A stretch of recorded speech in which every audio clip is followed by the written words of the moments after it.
Hello you beautiful people and welcome back to Let's Play Warhammer 40k Inquisitor Prophecy in another round. This time, as you can see, it is again a mission in the Planetary Reclamation global event, and we are going to play in Alpha, Legion, Vanguard, and fun fact, against Nurgle. So, destroy several Nurgle breeding sites that spawn cohorts of the Plague Lord.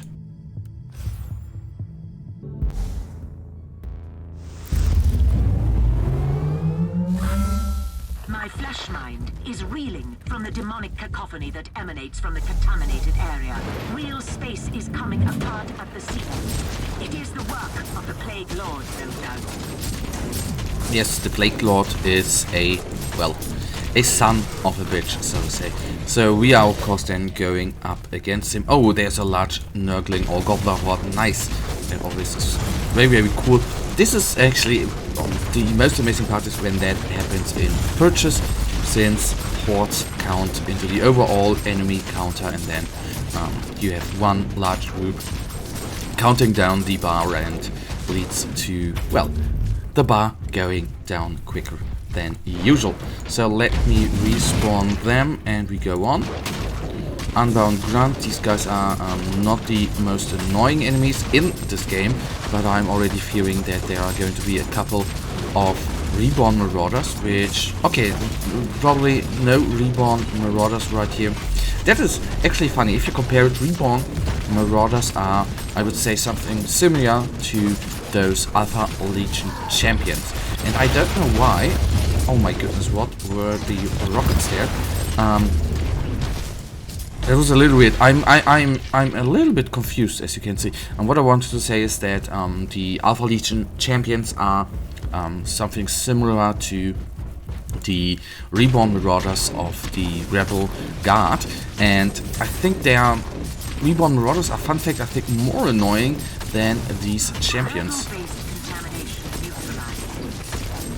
Yes, one is down, and my thesis there, of course, is that Reborn Marauders spawn toxic entities on death. So when you kill them, at least 3, but I think 4 or 6 or 7 toxic entities just spawn. They are not really doing the largest amount of damage, of course not, but they are, well, soaking up a little bit of damage, which makes them, for me at least, a little bit annoying. But anyhow, that shall not be the point right now. So I focus on the champion, as usual. And then we focus fire the commander, hopefully quickly down. That is very, very neat. So he's a goner, nice.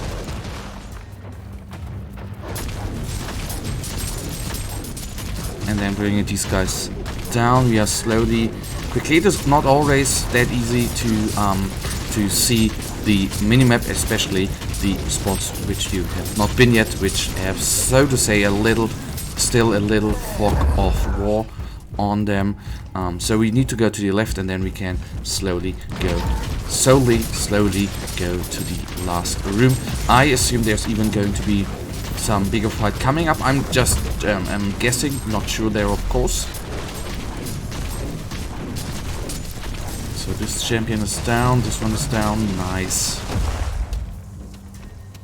Everything, all of that is of course experience points for us, which is very, very cool. I just might add that right now.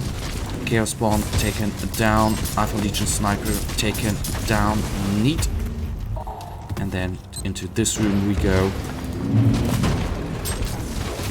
And bringing those guys down, nice. Then we can instantly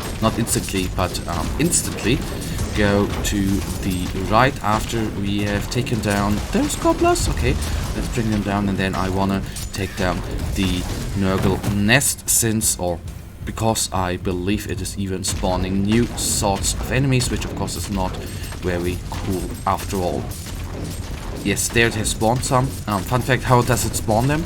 What I'm wondering there, I think. Mission progress updated. Chance of success increasing at a steady rate. There I think Chaos Gates make more sense in my opinion, since it is a gate to the Materium or to another planet, which then teleports enemies whatever that is, through going through the warp, whatever, to this location. These breeding sites, or the nests, I think, well, don't make too much sense to me. But in the end, it is alright for me, because having 2 mission types 2 times the same thing would not be as cool, I assume. So last room coming up. I already sense a little. Okay, I already see a lot, so let's bring them down. And I need to take a little bit care to the left and to the right in order to not be shot there. Good is that our constructs in the front are holding up and taking the enemies down. That is very neat, and they have killed already a couple of enemies. Very good. Champion down. Okay, not down yet, but he will be down soonish. Even dropped a nice little item, and it doesn't seem that we are going to have a, so to say, end or boss enemy. That's a little bit sad, but what shall we do? Then the Nurgle Pustule is the end enemy for us. I'm of course going to open up the chest on the left down side. That is something I of course will do. You collected are priceless for the future research of warp-borne pathogens and toxins. We also saved innumerable Imperial citizens. Oh yeah, we are one of the good guys. But guys, that is then it for this mission, but we will do a second one in a second. In another planetary reclamation planetary reclamation mission, this time a demonic incursion again against some tainted rebel guardsmen.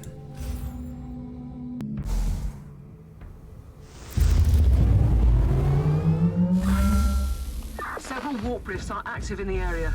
Don't stay in that cesspit any longer than necessary, Inquisitor. What? No, of course not. I even remember that. I think I remember the at least the map layout from one. I don't quite remember whether it was a campaign mission or a priority assignment. One of the 2.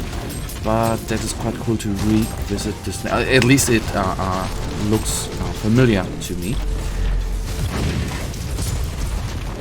So bringing them down, I don't know, I don't need to kill all of them, but if they're here, they are bonus experience points for me.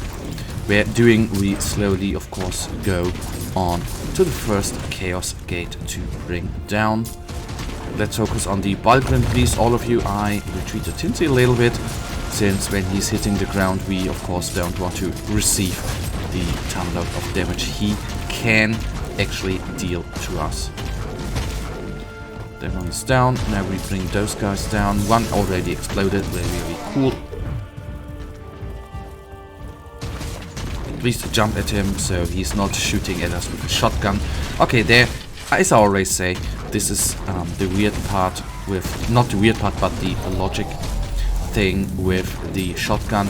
Our little guys, our vivisectors, wonderful guys, but they of course tend to clump up, which then leads to at least with AoE damage to if you're wondering what I was looking for, I was looking for the Voxcaster, which I of course do want to bring down. And actually the best thing is not being hit by the orbital strike there. If our constructs would be so fine. I know I went into the wrong direction, and to be honest I already have forgotten into which direction I went. Shame on me, shame on me, shame on me. So this is the weird part with big maps. Don't get me wrong, I don't wanna complain. I'm not complaining, that is not the point.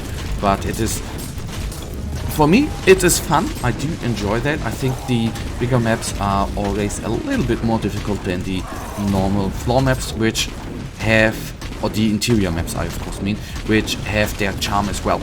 I do like them, were the first missions I played, but these missions are, at least with this Inquisitor, I think, or with the Tech Priest Inquisitor, harder, because on one hand your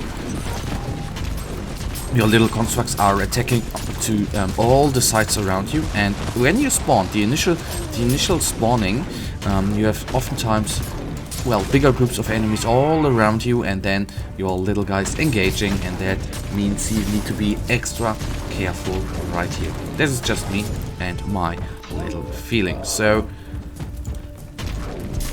let's then bring those guys down, and we cleared out too much there in the middle. Yes, because I saw the way a little bit differently in the beginning. Didn't know that it was right here connected to here. I thought we could go over that way. That was my thinking process mistake right there. So, but as I said in, I think, the last episode, what is of course good to see, that we at least get experience points from... What the hell? How did he stood up there? That we get even from these little guys, of course, bonus experience, not bonus experience points, but experience points for killing, for taking them down. That is the very good part. And our guys are of course doing magic, bringing them down. I need to respawn, not all of them, but a couple of them. And it's always a good thing to start killing guys, even if the warp gate is respawning new types of enemies. Every enemy you kill means one less enemy is being actually on the battlefield, and even if they respawn, the group gets tinier and tinier. That is the good part here. So Bulgring is gone. Warlock is down, and now let's focus on the warp gate. Why not? Then the first one should be down any second. That is of course very, very good. Something came through the rift. It's time to seal the damn thing. What am I doing, Van Winter? The gate is closing, but reality is still bleeding into the warp. Yes, it is, and we are already being engaged. That is not nice. I would have liked to postpone that a little teensy bit, but now let's get to the other room, to the other gate. The good thing is, even if we go, so to say, away from engaged constructs, they are then after a time teleported to us, back to us. Very, very good, so they don't, so to say, instantly die in your retreat process. So that was weird how that happened, but anyhow, I'll dig it. I didn't see any skull, so obviously I was a little confused that there suddenly were some mines being teleported right onto us. That surprised me a little bit, I have to say. So let's then focus a little bit on the guardsmen right here, which can deal damage. And then the warp gate shall be failed, so to say. Down it is. The rift is sealed, but our job isn't done yet. I know we still have one more gate to close, which we will of course do with gratitude and, so to say, gladly. But we are still engaged. I don't want to engage all of them enemies, but what shall I do? Well, we could just technically retreat, but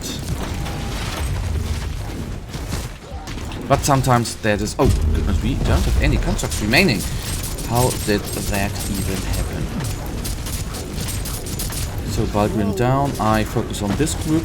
Our little guys do something else on the other side, that is good.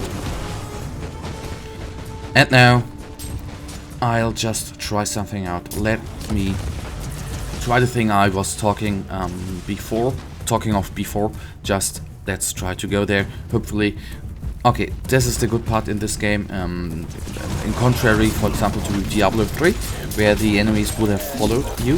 I think in Wilson, lots of mayhem, that would have been the same. The aggro would have stayed, and they would have followed us to hell and back up again.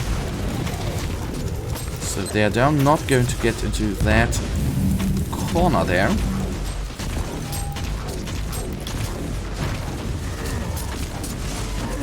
And all of them fall quick. Nice. Inoculator is needed.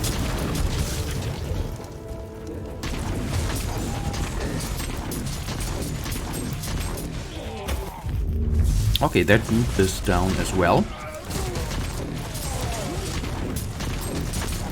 and then we are nearly at the warp gate. The good and neat part, of course, is that there we are not going to be as surrounded as we have been before, since it is only a, well, short space this warp rift or this chaos gate is actually standing upon. That is the great part right here. Summoning them, beacon down. Okay, but that's the only downside in the clumped up on tight corners, that you really have to fight through the whole enemy ward and kill or take down every beacon in the process.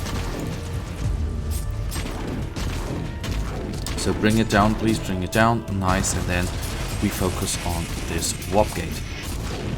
Our duty can be ungrateful sometimes, but today you saved thousands from damnation, and our last time. And that, guys, right now leads us already to the end of this episode. And you know it, I, as usual, really thank you for watching. If you guys actually do have enjoyed this episode, then please, guys, give me a little thumbs up and subscribe, and hopefully I'll see ya in the next episode. Until then, have a nice day, stay frosty, bye.